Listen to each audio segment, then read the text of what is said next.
Not only is a good pair of pants expensive, but finding a pair of pants that fits just right feels impossible. Today, I'm sharing 3 tips on buying and making pants so that you always have a pair of pants that fits really, really good in your closet. Tip 1 is easy. Even a non-sewist could do it. Tip 2 is for people who are a little bit more adventurous. They're feeling a little bit more crafty. Tip 3 is for elite level home sewists. Hi, my name is Haley. This is the 4th and final episode of Perfecting the Fit, where I, a beginner sewist, am learning how to make and draft clothes at home. I want to be very clear.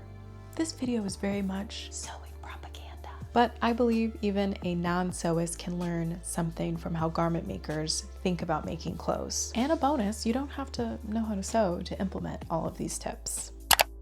If you're enjoying this kind of content, feel free to hit subscribe, help out the channel.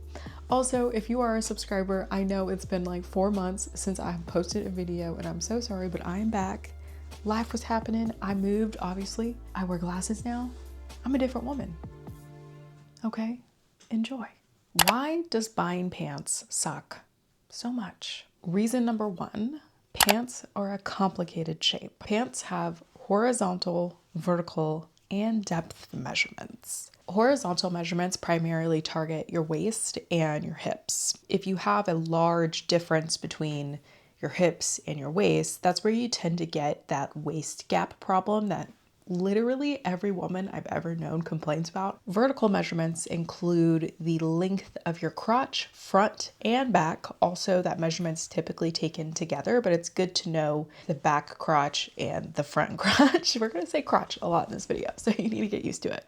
And also your inseam. Vertical measurements can be a great way to gauge your vertical proportions, I think is the right way to say that. If you have a long torso like me, a long torso and short legs, then sometimes high-waisted jeans can be like uber uncomfortable because even if it fits my waist and my hips correctly, that length between the waist and the hips isn't quite right for the pants or the pattern. It's not even to mention that butts can sit high and they can also sit low. And when I first heard this, I didn't understand it all, so I'll have to put in a little image because once you see it, you're like, oh yeah, sometimes butts are low and sometimes butts are high. Whenever you think about the voluminous space that your crotch takes up, I'm sure you can picture what a crotch and a butt and thighs looks like.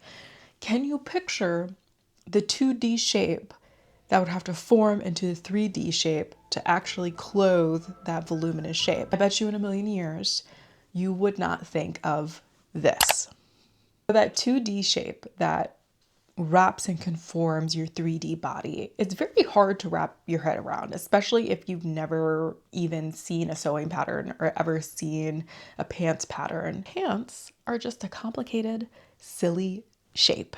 And when it comes to mass producing that, a lot of problems start to come into play. Reason number 2, fit models. Speaking of mass production introduces the second big problem I find with pants, and that is how patterns are developed and designed. A fit model is a person whose proportions are used as a blueprint for the brand. This is something that I think might be hard for people to grasp. It doesn't matter how inclusive a fashion brand's sizing is. It really doesn't. If your proportions, all of those measurements we talked about before, don't match the fit model, the shape, no matter how much you scale it down or you scale it up, is not gonna fit you correctly. And later we'll talk about how you can shop at certain brands to find clothes that actually fit your proportions, but that's gonna be later on in the video. Reason number 3, body image. For women especially, I think pants hit us in a lot of places that we have been programmed to hate. A lot of times what we don't like about a pair of pants has more to do with how we feel about our body. A lot of us may not be totally in touch with just how much how we feel about our bodies is connected with the social construct of what is beautiful and what looks good in that particular time period. There's always some set of rules or ideas about what a woman should look like during a particular time period. You may not even really be in tune with that, but it still may be shown to you subliminally. And that goes for everything, especially where pants sit on our body, okay? It's about our butt shape. It's about the size of our hips. It's about the shape of our legs. It's about the size of our legs. It's about whether or not you have cellulite, whether or not you have fat hanging in certain places. There are any number of things that someone can have something to say about your body, especially in the hip and the butt and the thigh and the leg region. Right now, being skinny without any effort and wearing like really drapey, flowy, wide-legged pants is like very in right now. But you know what? 10 years ago when I was in college, being super curvy, having a big butt, and wearing skinny jeans and showing all that off was what was in. And that was just a decade ago. I want to be really clear. I don't care what you want to look like, or if you want to change your body, or if you don't want to change your body, or if you want to hide your body, or if you want your body to look different. Like, I don't care. You're never going to be happy with an article of clothing, let alone a pair of pants, if how you feel about your body, what you think looks good, is determined by what a celebrity or an influencer thinks is in at that moment. You have to have an internal compass that guides you through that. Otherwise, you're always going to be unhappy with what is in the mirror. Now for the tips, because I know that's why you're really here. Number one, buy smarter and tailor. Buy for the widest part of you. It's much easier to take away fabric than it is to add fabric to a garment, especially with clothes nowadays. If you're buying fast fashion or you're buying something from a regular store, even a high-end brand, clothes are not made like they were 50, 60 years ago, where there's maybe even an inch of seam allowance in the garment. Well, an inch may be a little dramatic, probably more like 5/8 or something like that. Now a lot of seams are serged, so there's not a lot of fabric on the inside if you need to add fabric because it's too tight. A lot of times there isn't enough fabric to even let it out. When I go for pants, I always go for pants that fit my hips. And then if I need it to be cinched into my waist, then that's where my second tip comes in. Learn how to tailor or hire a tailor. Taking in the waist of your pants is probably, I think, the biggest value you could get out of buying a cheap little sewing machine or just learning how to sew, especially if you're a waist gap girly and you always have that problem. Learning how to pick the seam on a pair of pants, threading a machine, and being able to construct the waistband back with an inch or two out of the waist is probably one of the best things that you can do. Also, you can just go to a tailor. If you ever get this service done, let us know in the comments how much it usually costs you. Or if you know how, write down in the comments how long it takes you. Number 3, if that sounds like too much work, my next tip is going to be to shop specific to your body type. Larger brands tend to have the time and the budget to develop patterns for people with different body types, so different proportions. Think short girls, think tall girls, think girls who are curvier, think girls who are a little bit rounder. There are brands out there who are making clothes, and it's just a Google search. Go on Reddit, look at it. Potential mistakes. Number 1, buying things and never doing anything about it. I am so guilty of this, of like buying pants that fit my hips but are way too big for my waist because I have a big ratio. And then I just never take in the waist. And so I wind up with this saggy boyfriend-like pair of jeans that doesn't quite look chic like a pair of boyfriend pants. It just looks like jeans that don't fit. Don't make that mistake. Make plans to get it tailored or to do it yourself. Number 2 is putting too much value in the sizes that are offered and that match your measurements. Gets at the heart of one of the reasons why I think women have such a hard time with pants, and men too. This is not a woman only problem. Women brands specifically have weird sizing for pants for some reason. Don't get attached to the size that you are at H&M or the size that you are at Aritzia. Unless it is literally the size of the waistband, it's just made up. Okay? It's okay. All right? Something that happens here is that sometimes we let our egos get in the way of what's good for us, and we buy a smaller size than what we actually are and based off of our measurements because maybe we think we're going to lose weight. Not that I've ever done that.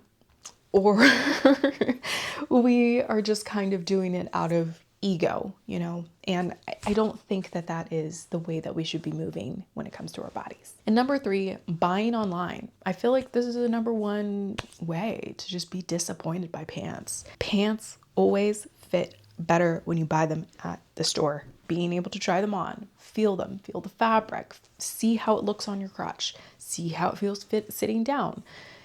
Even if by some miracle the clothing brand has finished garment sizes, you don't know how it's going to feel sitting down or when you're bloated or this or that. My advice is always going to be to just get in the car, go to the store, girl. Okay, now you're thinking, I want to make a pair of pants because obviously this is sewing propaganda. I'm a sewist. This is a channel about making things. Tip number 2, pick the right pattern. And I think this is where the real magic happens. My number one piece of advice for picking out a pants pattern actually has nothing to do with patterns really. It's going to be learning how to make fit adjustments, especially on crotches. Fit adjustments for pants are really, really hard, and it can be really discouraging if the pants you just made don't fit. Also say, once you've kind of done some work on your measurements, you've learned your proportions, start to learn about common fit adjustments that need to be made for your body type and get really good at those adjustments. I know I am probably need a hip to waist adjustment. It's just kind of how it goes. I have to either blend 2 sizes together or take an inch or 2 off of the waist so that it fits me properly. The second adjustment I tend to have to make, again, I hate to keep bringing up my torso and my crotch, but because I have a long torso, my crotch is a little bit longer than what most patterns are designing for. And so I have to be able to drop the crotch on most pants. And even like pants that I've made that I wear a lot, that I like, the crotch tends to kind of stick up if I don't make that crotch adjustment. Tip number 2 is going to be to think about your comfort. And this is more of an internal thing. You're moving on to a step where you can do anything you want with pants. I think that you should be doing a lot of internal work. Go into your closet. Look at fabrics that you reach for, really, really reach for. Look at cuts that you really, really reach for. If you think about all the bottoms in your closet, and think about what you feel most comfortable in. And if it's a pair of pajama pants, perfect. What you want is a pair of relaxed, probably linen pants. And there are lots of great patterns for that. If you find something comfortable and you reach for it a lot, just do that. It doesn't have to be deep.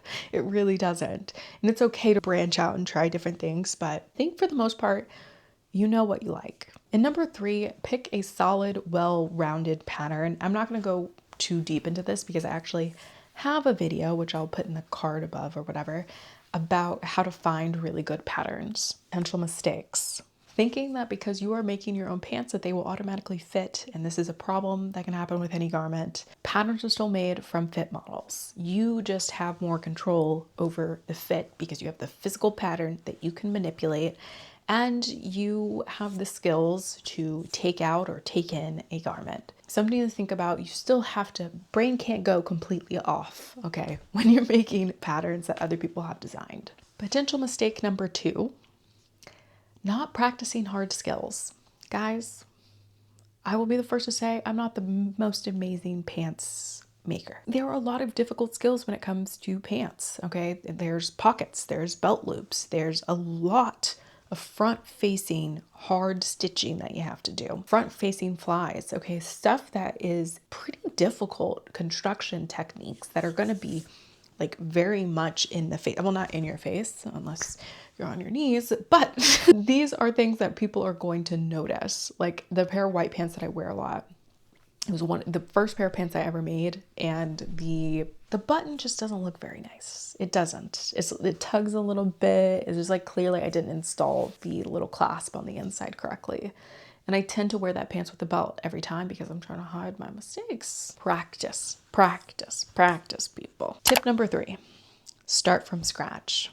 And this is where the real pros sit. Just kidding, I'm not a pro. This is really at the heart of perfecting the fit, which is taking my measurements and making something that I know fits me exactly. A pattern block is a pattern that fits your measurements perfectly. It is a custom piece. So when you cut it out the fabric and you sew it up, it fits you snugly and perfectly. And that is the base in which you make everything else. Major con of doing this, you have to learn pattern drafting. A journey I've been on for a long time. Major pro, I have found a really good hack for getting these blocks done because hand drafting them can be quite difficult. I used Pattern Lab to generate mine. It's super easy. You put in your measurements, you generate the block, and then you print it out and you cut it. And then you construct your garment, and usually it fits quite nicely on the first try. Once you have your pants block, you can create anything you want, and you know that whatever you create from that block is gonna fit perfectly. Some of you might be disappointed that I didn't have huge emphasis on the pants block. Personally, I have a lot of great patterns from really great pattern designers. And I don't typically wear super tight pants unless they are leggings, in which case I'm just gonna buy those. For me, the biggest benefit of drafting a pants block is just understanding my body more, I think. Potential mistakes when it comes to making your own pants block. Number 1, thinking way too much and not doing enough. That was me. I get really in my head about making these blocks. And for me, if you're feeling that way, just go to Pattern Lab, buy one of their patterns, and you'll be fine. Number 2, getting scared and not doing anything at all because you think that pants are going to be super hard to make. Pants are hard, but they're not the most impossible article of clothing to make at home. For those of you who stuck around to the end, you're pretty cool.